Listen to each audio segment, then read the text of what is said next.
What is up, guys? TopTierYugioh here, and today I'm profiling the Synchro Adventurer deck that I've been playing for the last few weeks at Regionals and at YCS Hartford.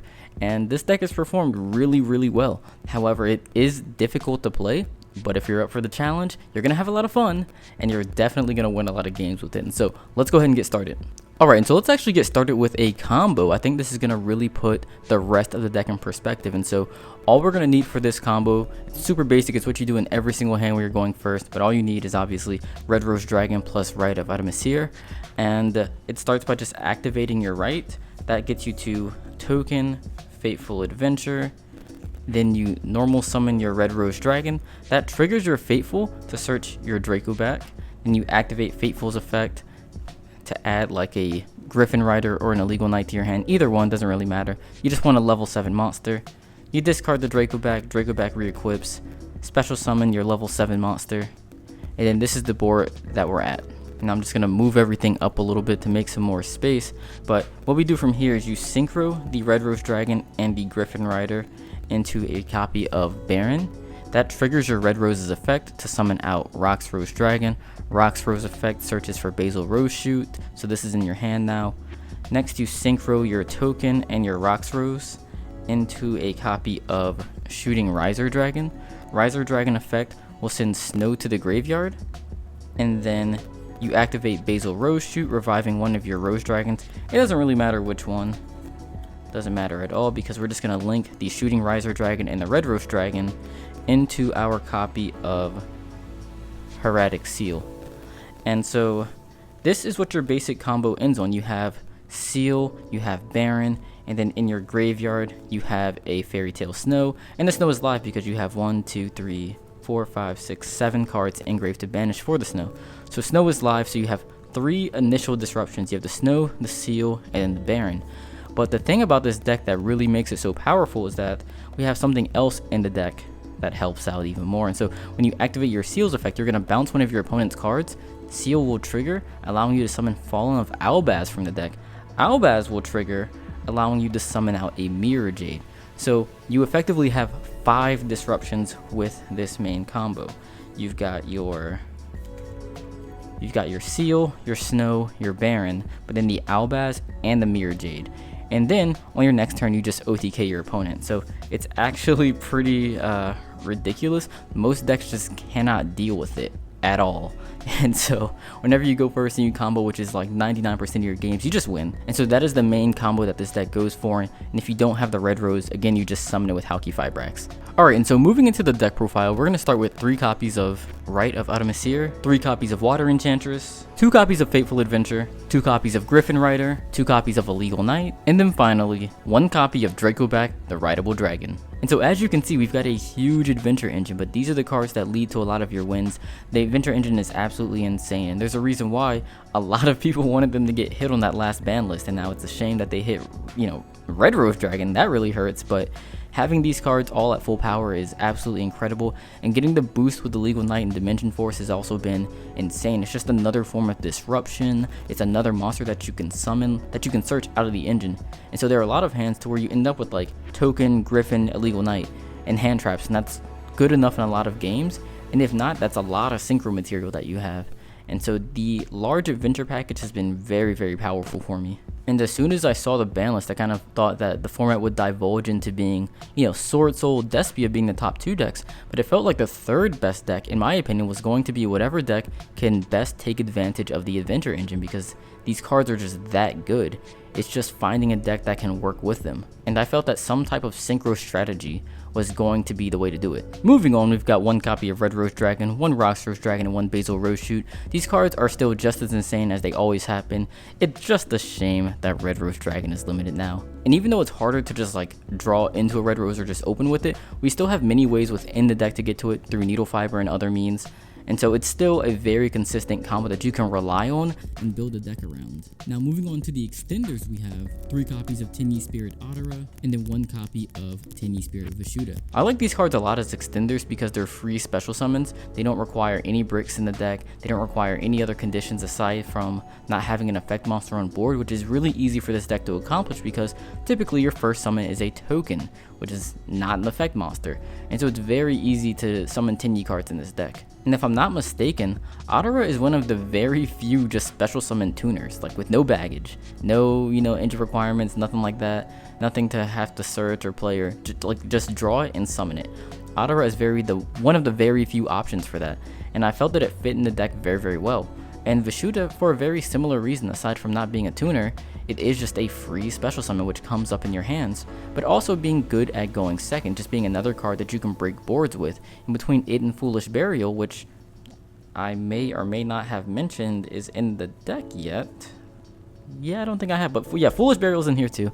But it gives us 2 cards going second, on top of the Adventure Engine with Dracoback that can be used to break your opponent's board, on top of like Access Code and just playing through boards, without cards that specifically break them. It's just very easy going second with this deck, and Vishuda is a big reason why. And now, instead of these 10 cards, I did consider a small Punk engine as well, with just like a couple of Zayamins, a Foxy Tune, and a Deer Note. And the only reason I opted against it was that it felt that it added unnecessary normal summon monsters to hand. Like Zayamin is usually a normal summon if you don't have E-Telly. And then also Foxy Tune, it felt very uncomfortable to resolve Foxy Tune just because of having to discard the extra card from your hand. And because we're already discarding for Fateful Adventurer, you're discarding for Albaz, you're discarding for, you don't want to be discarding for Foxy Tune as well. So it just comes up in too many hands to where I just could not or would not want to discard, especially in what might be a 3-card combo, depending on the hand. And so I felt that the Tenyis synergized with the deck a little bit more. And now, as you guys saw with the combo at the start of the video, the deck is very powerful, but as for keeping it consistent, we play 3 copies of Pot of Prosperity, 3 copies of Small World, 1 Illusion of Chaos, and then 1 copy of Magician's Souls. So these 8 cards almost all and always get you to your engine pieces. They get you to your combo pieces and allow you to get to your main combo, and there are many ways of doing it, by the way. But all of these cards keep the deck extremely consistent. And the thing I like about Prosperity in this deck in particular is how in games 2 and 3, it's getting you to your sided cards. It's getting you to your barriers, your droplets, your whatever else is in the side deck. Like, there were so many games in the past couple of weeks to where I'm going second against Despia, start with Prosperity, get to a DD Crow, and then just play through their Brandon in red, break their board, and set up something that they can't play through. Like, it's actually incredible. Or same with Small World. Like, there have been games where I've Small Worlded it for DD Crow, and then just, again, effectively negated a Brandon in red, and then OTK'd an opponent through it. Like, it's so insane. Like, these cards make the deck so consistent in so many different regards. And then Illusion of Chaos and Souls, as well as on top of being consistency cards, they're also extenders. Like, they're also just special summon monsters. Like, sometimes you'll have Token Griffin Rider, special summon Souls, normal summon Hand Trap, make Hulk, summon Red Rose, and that's full combo. And so all of these cards are just absolutely necessary for the deck. They make it extremely consistent on top of being powerful. Now, the only time that they're ever not good is maybe Small World can be difficult to resolve, or not difficult to resolve. Like, you have enough bridges, you have like everything bridges to everything else. The downside though is just losing the card pretty much, and same reason why I didn't like Foxy Tune. It's like you're already going to be discarding for Fateful, you already have to discard for Albaz. Having to lose another card in hand for Small World can sometimes be difficult, and often it puts you in a situation to where it makes it hard to also resolve all of the rest of your effects without maybe discarding like a Hand Trap or using a Hand Trap, if you know what I mean. Like, it's hard to like Small World into your main combo and then go through it completely and then also still have a Hand Trap in hand. But this is pretty much it for the cards that increase the deck's consistency. Now for the cards that decrease the deck's consistency, we've got 1 copy of Fairy Tale Snow and then 1 copy of Fallen of Albaz. Both of these cards are major disruptors for the opponent, but they are not amazing to draw. Both of them can be fine to draw, but they're just not like what you want to draw. Like, Seal can still summon Albaz from the hand, so that's fine. You would just much rather to summon it from the deck. But even if you draw it and you're going second, it can be used to break boards like that. And then same with Snow. Like, you would rather just send Snow with Riser Dragon, but sometimes you draw it and it can be that like non-tuner monster that I guess you'll need a non-tuner for Hulk, but it can be a monster that you use to make Hulk. Like, Adara plus Snow is Hulk. Like, that's sometimes what you do. And when you're going second, it can be useful as well. Like normal, there was a game at I forget if it was at the regional or at the YCS, but there was a game to where my opponent has like Regulus and stuff on board, and I just summon Adara and then summon Snow target the Regulus, and it's like, oh, you have to negate this now, and now I can just play with the Snow and the Adara. Like, it's kind of good. Snow's a good card. And there was another game to where going second, I can't remember what it was against, that I like triggered. I forced my opponent to use one of their effects on a normal summon of a Snow, and then could play after that. Like, it's not a horrible draw, it's just not ideal. But yeah, these are the engine requirements of the deck. Now we're going to wrap up the main deck with some defensive cards, mostly being hand traps. 3 copies of Ash Blossom, 3 copies of Effect Veiler, 2 copies of Bell, and then 1 copy of Called by the Grave. And so I really like this hand trap lineup a lot. Having 8 hand traps felt like a good number. Like, I'm going to see one in almost every single hand. And I also like that most of them all of them are tuners. For a while I was playing DD Crow over the Ghost Spells, because DD Crow is better against Branded and Red. It's just better. Like, if they have Branded Lost, you can still DD Crow, whereas you can't use Bell in that Branded and Red. However, Ghost Spell felt like it was better in most other scenarios.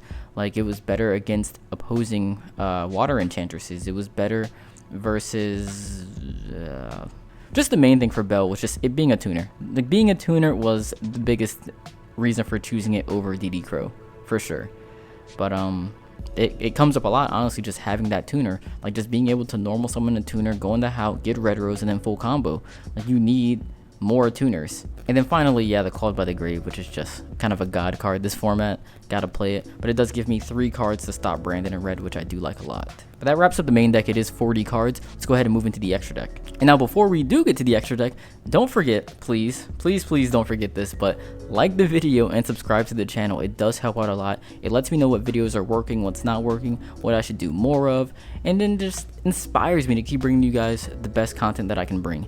And so please like the video and subscribe to the channel. Leave a comment if you wish. If you have anything to say, any questions, comments, concerns, options, tips, anything, leave them in the comment section below. I reply to all of them. And so yeah, let's go ahead and get into the extra deck. All right, and so for the extra deck, we're going to start with Spheres. This was like the main and most important card of the extra deck. This was the inspiration behind playing this deck and sticking with it.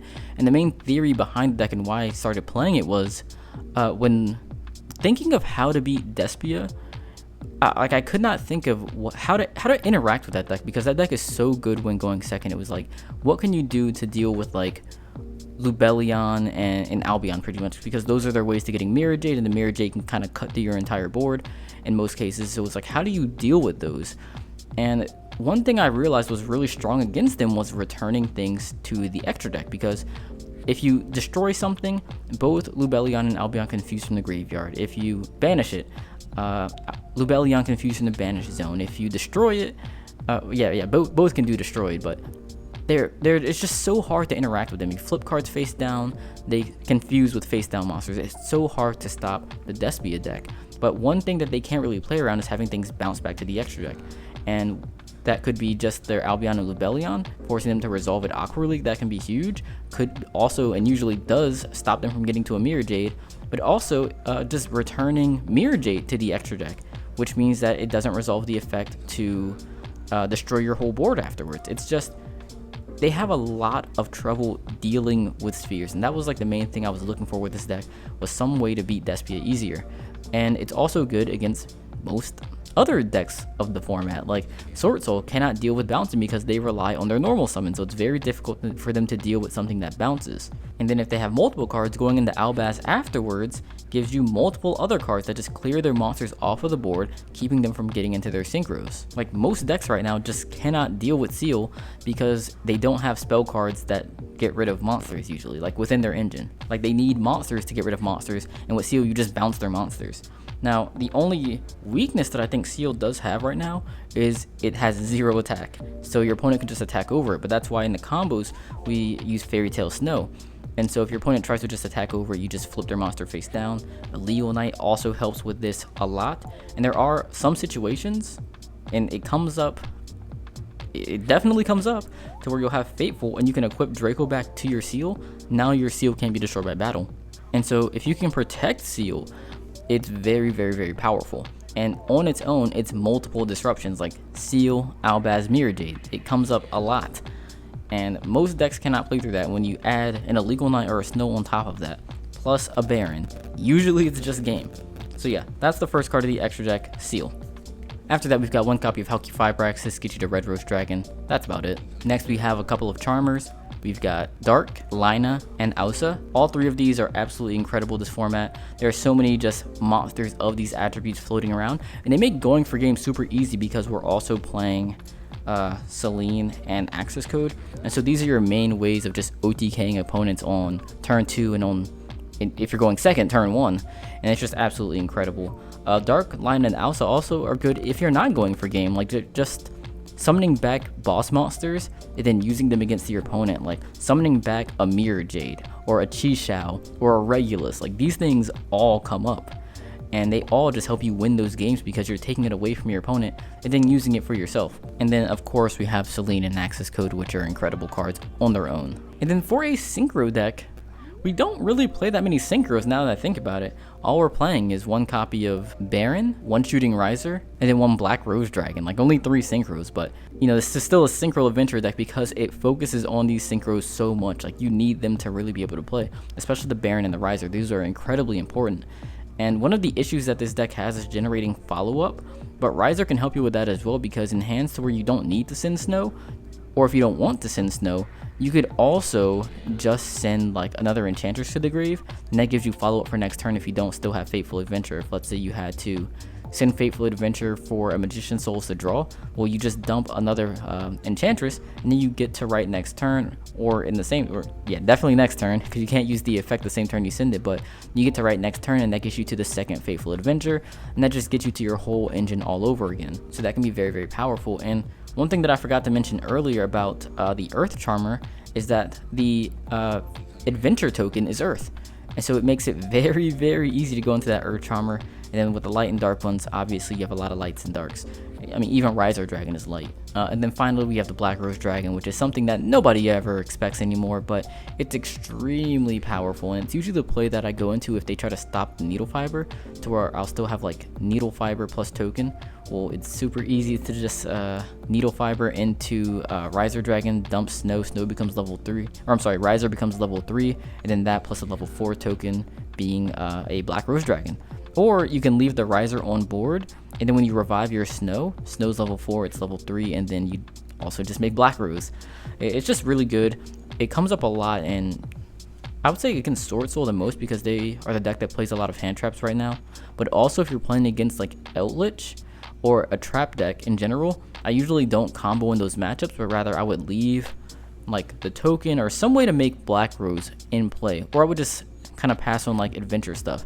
Because if you're going against a bunch of back row, you can also like Draco back, bounce a back row, Illegal Knight, bounce 2 back row, and then maybe also follow up with a Black Rose Dragon effect as well. So it can be pretty powerful. And then finally we've got a couple of fusions. One copy of Mirror Jade, which is like the fusion of the format. It's just extremely powerful. Both of the effects are usable in this deck.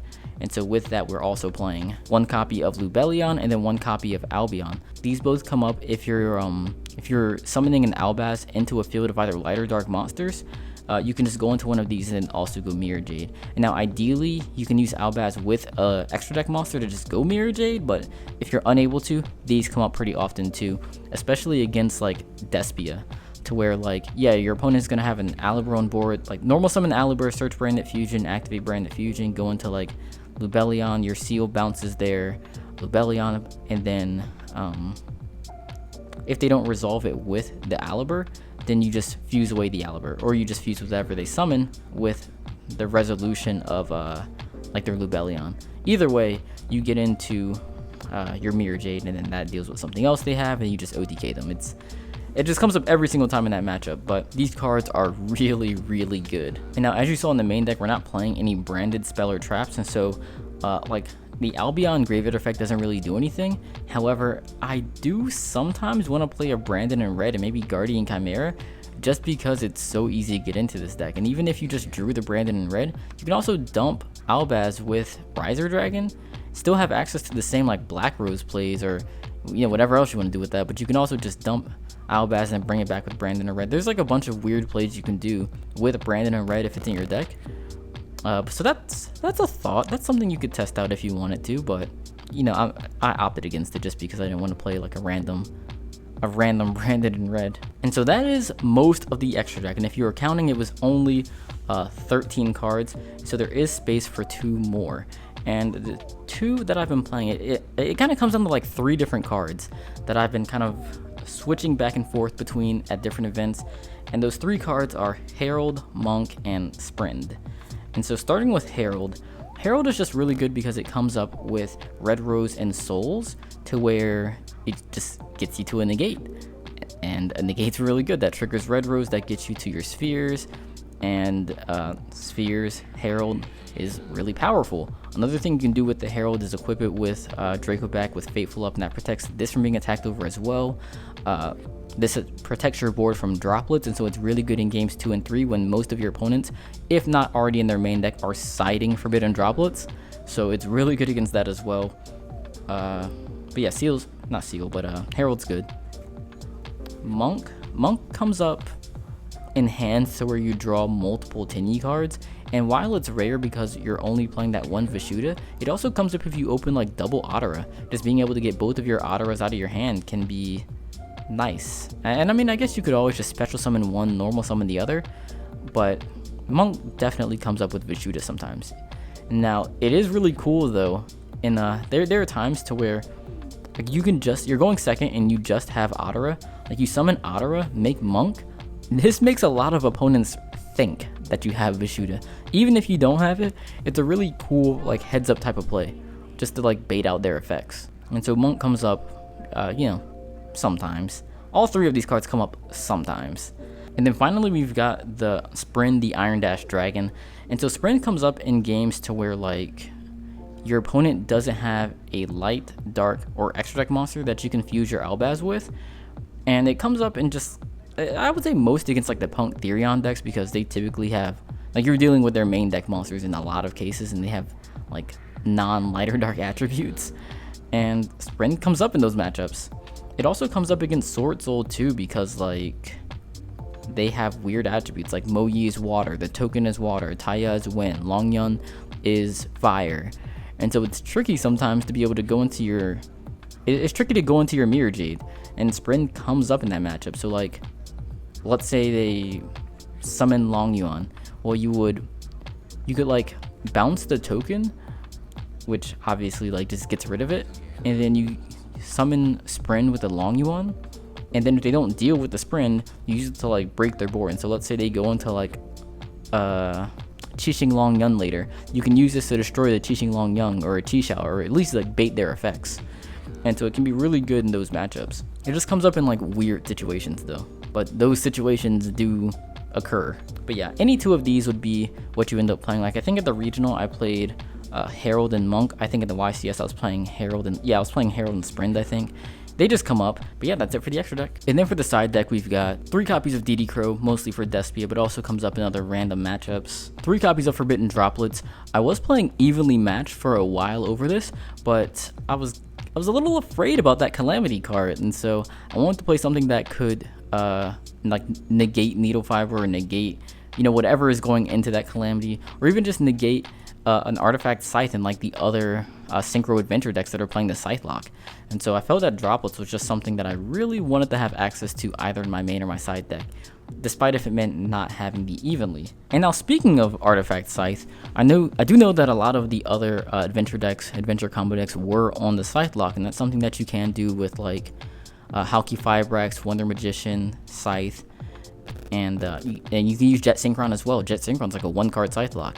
But there were 3 major reasons that I did not want to use Artifact Scythe in the deck. The first being that it's a brick. It's not good to draw, and this deck already has a couple of cards that you don't want to be drawing, like your Snow, your Albaz, your Basil Rose Shoot, your Rox Rose Dragon. Oh, Rox Rose is the worst. But you already have cards that you don't want to draw, and I don't want to add to that. The second reason was that you mostly OTK through using your Charmer, Selene, and Access Code. But the downside of Scythe locking your opponent, and the same comes up with Barrier sometimes, is that if you're not letting your opponent play, they often just don't have cards in the graveyard, which means you have nothing to summon back, which makes it hard to climb up into your access code through Selene. And sure, there are sometimes other ways to. Sure, you still can some of the time, but I found it significant enough to where I felt it was easier to just OTK opponents without it. And then the third reason was that I felt that there were a lot of people were starting to kind of prepare for going second more than usual, it felt like. Just kind of hearing through the grapevine, there were a lot of going second Despia decks. There were going second going second Sword Soul decks. There were Striker decks. Like, there were so many decks that were just going to be good going second, that I didn't want to add like a worse card into the deck that would just lose to a main deck droplets or lose to an Imperm or something like that. And so, you know, I kind of wanted to play around that a little bit as well. But yeah, that was a tangent. For the rest of the side deck, we have 3 copies of Cosmic Cyclone. This went in against any type of back row deck, and I even sided going first against Therion decks in order to hit the Colosseum, because that card is kind of absurd. 3 copies of D-Barrier, gotta play it. And then finally, 1 Necro World, Banshee, and Zombie World, and a Token Collector. The side deck performed extremely well for me against the top decks of the format, and if you want to see what those top decks are right now and what they're playing, check out the videos right here on your screen. We've got a top 32 YCS Hartford Sword Soul list and a first place regional Flunder Rees list. And I know Flunder is something that you don't expect to see often, but if you don't expect it, it'll beat you. So check this out, click on one of these videos, and I will see you in the next one. Thanks for watching, guys.